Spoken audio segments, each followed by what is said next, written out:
Hey, how's it going? This is Ricardo, and in this video I'll show you how to remove the display hinges on a Dell Inspiron 7560. If you're looking for parts for this laptop, go to our website and use this coupon for a 5% off discount.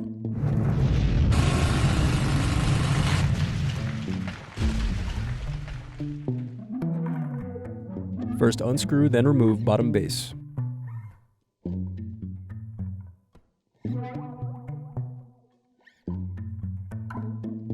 Then unscrew and remove battery.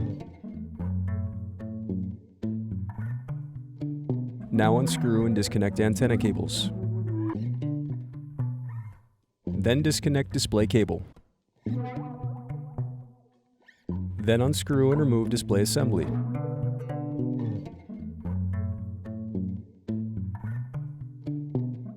Then use fingers to pry apart and separate display bezel. Then unscrew and remove display hinges.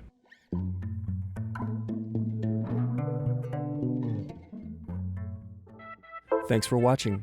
Don't forget to like and subscribe if you enjoyed this video. And if you need more, check out this playlist to watch other tutorials for your laptop.